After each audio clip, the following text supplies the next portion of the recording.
Hi, and thanks for joining us. If you're new to our channel, please hit that subscribe button and the notification bell so you'll be notified of each new video. If you missed our last video, we experienced the bird's eye view at Cerro Verde National Park.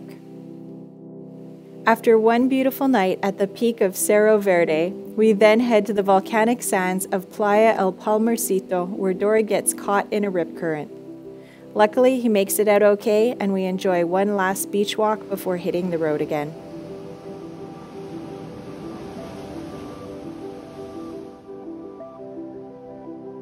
In this video, we visit Joya de Ceren, which is a Mayan ruin buried in the ash of the Caldera volcano. It's the Mayan Pompeii, and we're eager to explore it. Hi, this is Dory, and I'm Mena. We travel with our lovely dog Fiona to discover the most beautiful locations, and our goal is to share with you what it's like to live as a nomad. So thanks for following, and welcome to our channel.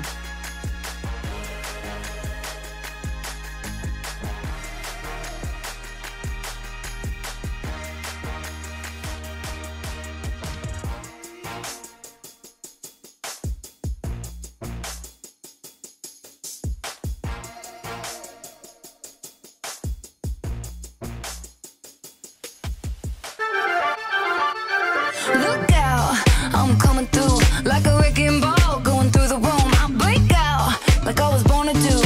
Couldn't stop it if I wanted to. Real good, I'm feeling. Real talk, I break the ceiling. Real soon, I'll be swimming.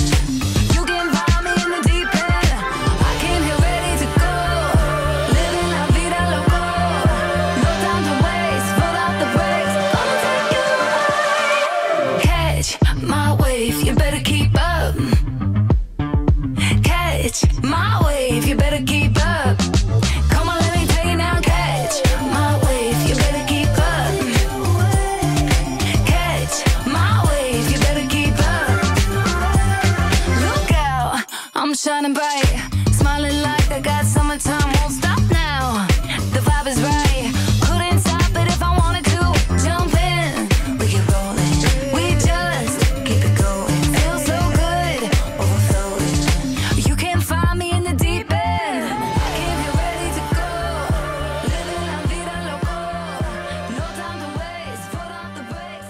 Hey guys, so we recently left Hammock Plantation, which was exciting because we can finally get going, but it was a little bit hard because we enjoyed the people that we met there and our hosts, Xenia and Mark, who were really awesome, very informative.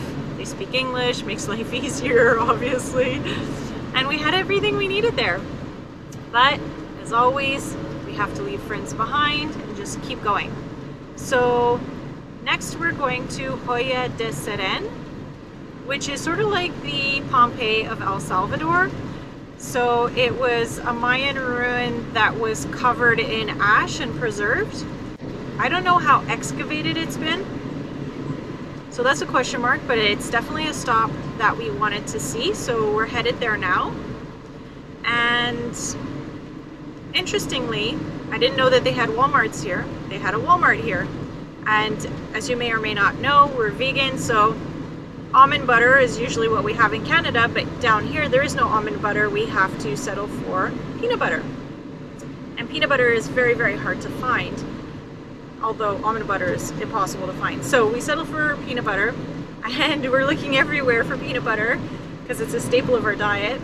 And we saw Walmart, so we're like, oh yeah, for sure Walmart's gonna have it. Walmart in Mexico and in other places always has it. You know, Guatemala, no problem. So we walked in and nope, no peanut butter whatsoever. So we ended up having to go to another store, Super Selectos, and they have an imports section, so we got it there, which was awesome. And I'll be honest with you, San Salvador, the area that we were in, Santa Elena, is very built up. Looks like very high income neighborhood. And it had a lot of the usual retail stores, chain stores I should say, that we're accustomed to back home in Canada and the US. They had Taco Bell, Burger King, Starbucks, although I could not find my Starbucks You Are Here mug for my sister. Sorry, Susie. I tried. and DHL. So yeah, it was like really organized. The roads in San Salvador are beautiful, really well done. You know, there's always work being done to maintain the roads around that city, and it looks like the highways too here. Although there are some dirt roads that are pretty iffy, but so far we haven't been on too many of those, so the van thanks us. So we're about an hour out from Joya de Ceren, and we'll talk to you more when we get there.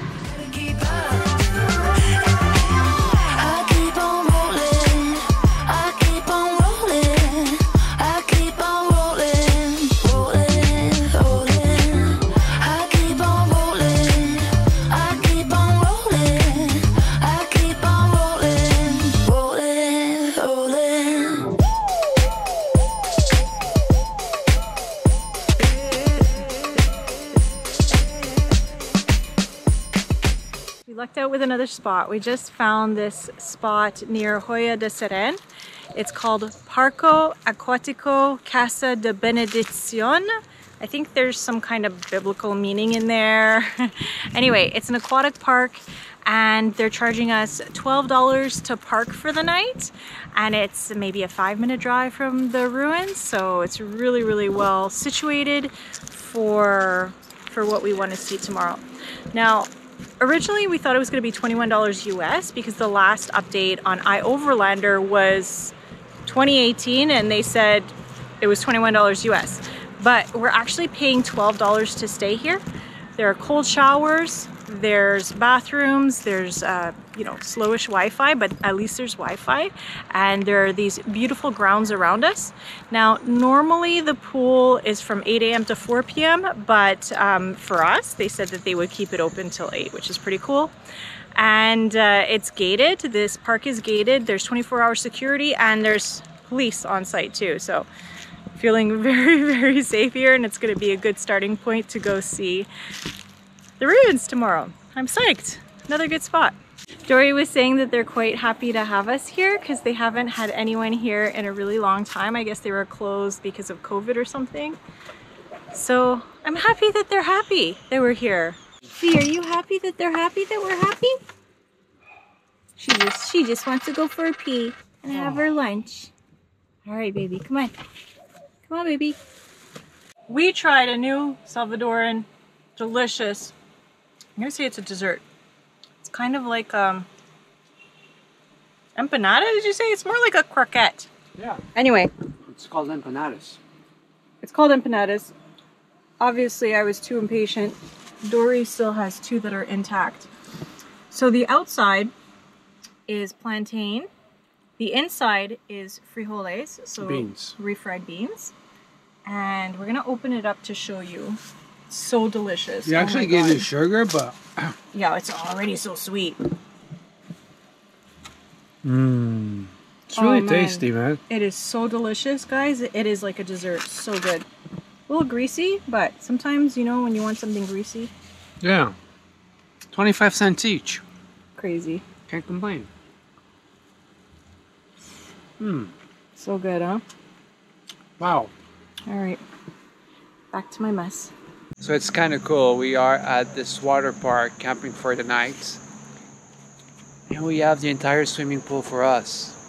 So the security guards, and by the way, he's armed. Yeah. He has like a big weapon on strapped. Anyway, there's also some cops around here. I saw a police car. And yeah, anyway, we have the entire thing for ourselves. And he said he was leaving the lights open until midnight. I don't think he does that for everyone. I think that they're just so happy to have guests because they haven't had guests in a long time because of the pandemic. Yeah. And on iOverlander, the last review they had said it was $21, but it's actually $12. It's such a deal. We're so close to Joya de Ceren. It's so cool. I gotta show you guys this in the morning. It's humongous. You got big water slides there. You got water slides for kids over here, and yeah, it's just a great park all around, you know.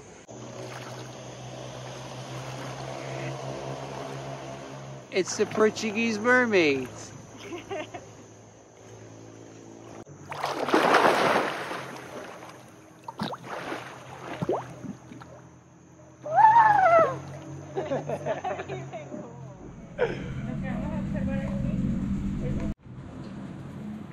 quick bathroom break before the main event. Today I'm exploring the archaeological park called Joya de Ceren. I don't know how to pronounce that exactly, but it's Mayan ruins that have been preserved due to a volcanic eruption. They call it El Salvador's Pompeii. It's a really important piece of history for the country. Yeah, we're gonna go take a look. We paid $21 including the van. And these are the rules. Dory's in the van with Fee. And I'm going to take a look at the beautiful site. So we started this way.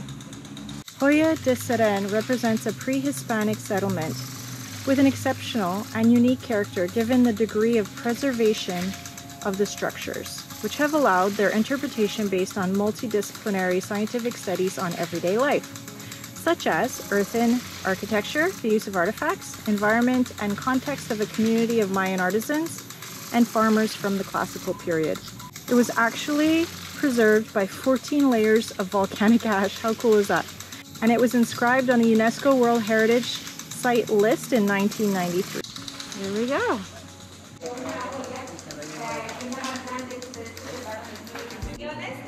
Wow.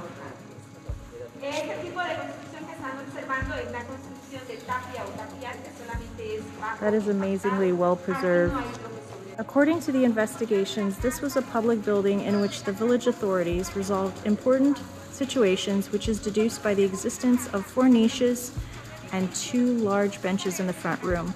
In the Mayan culture, this was the distribution of seats for authority. The house was built of wattle and daub with a fence at the entrance, made up of 2 rooms, which was built for housing and later modified to store food and everyday objects. This space was also used to process agave and obtain fiber as a raw material in the production of cord and rope. Inside there were several vessels, various tools, and seeds. So you could see all the different layers of ash right there. Really cool.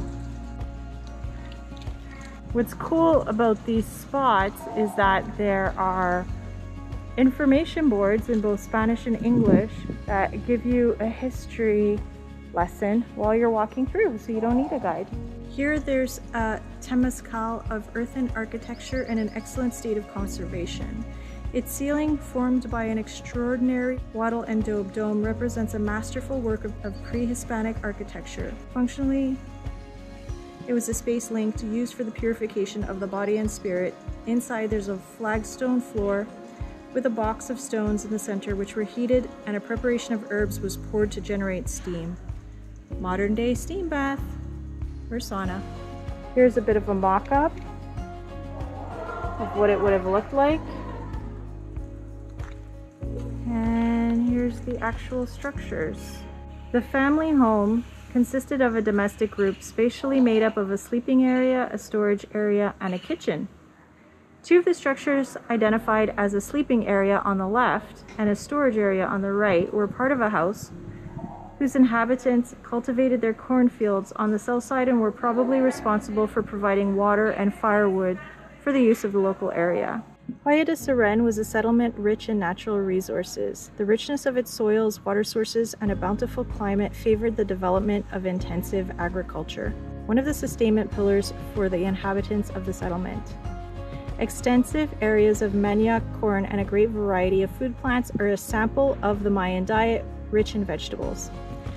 The Mayans were very good at managing the use of species such as agave and other fibers such as tulle, which were used for making cord, ropes, mats, and baskets. They also used medicinal plants.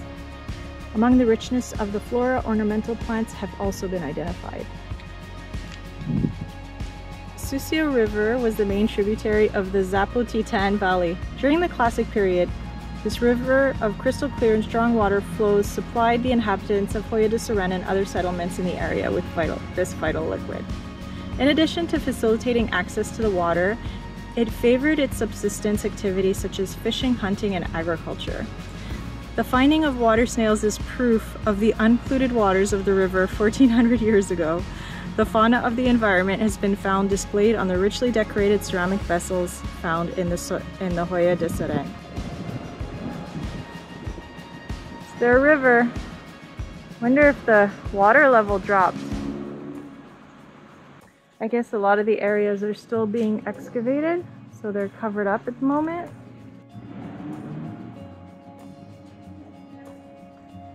Housing system of a Mayan family in Joya de Ceren. Formed by a domestic compound of sleeping area, storage area, and kitchen. This house was inhabited by a family of artisans. Evidence of a lump of clay with human footprints, a piece of andesite to smooth pottery, and several pieces of utilitarian pottery made of the same type of clay block, in addition to objects that suggest that in this house cotton thread was also extracted and stone utensils were made. Inside the storage area, a duck was found tied to a wooden rod, a unique find of a domestic animal at the site. The only kitchen excavated in Joya de Ceren until now had its interior organized into sections, the area of the mete to grinding stone, the hearth, and a space to store food in ceramic pots.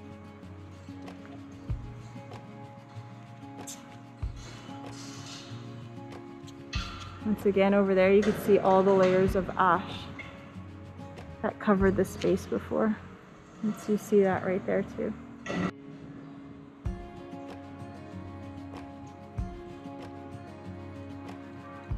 The Shaman's House and Ceremonial Center. These two structures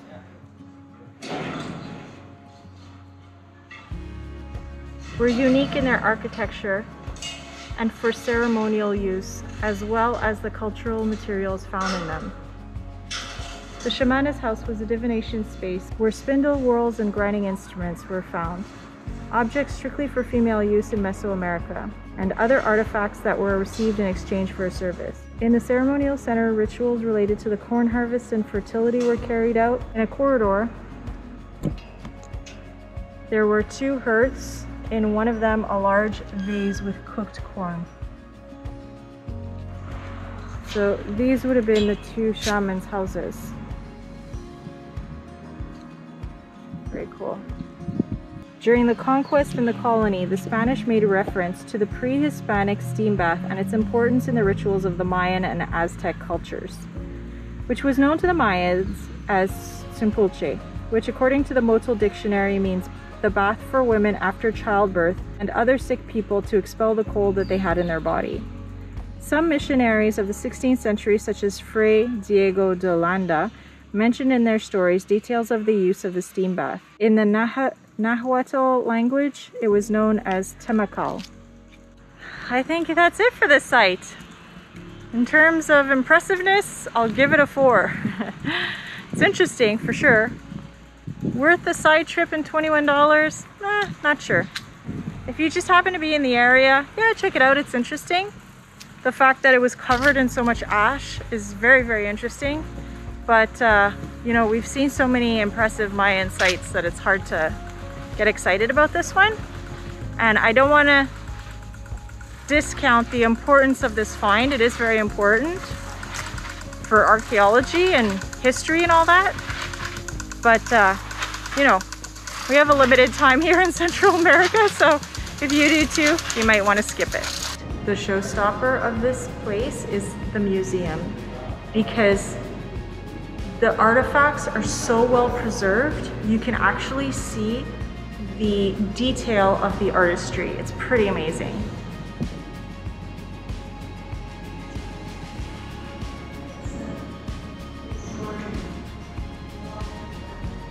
It looks like an alligator. Isn't that incredible? Look at that detail. See the spots in the back? Wow, beautiful. Slight correction, turns out it's a crocodile.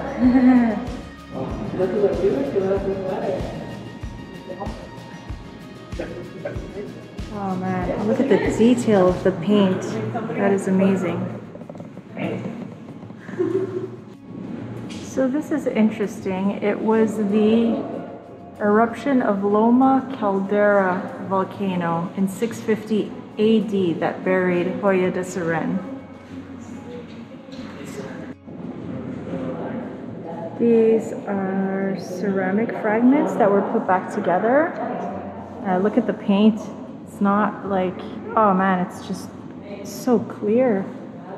This one too was put back together. It was fragmented. Really cool. This is what's called a volcanic bomb, and it was ejected during the Loma Caldera eruption. And this was part of an adobe column. This is the hypothetical model of Joya de Ceren before the eruption of the Caldera volcano.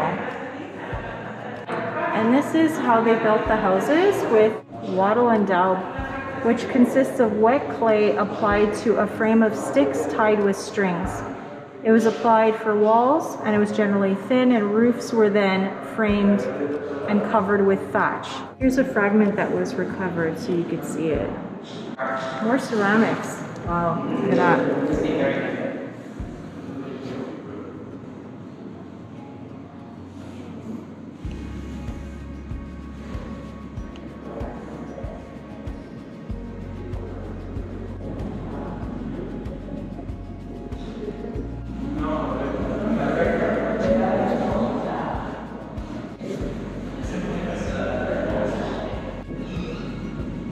There's a footprint right there.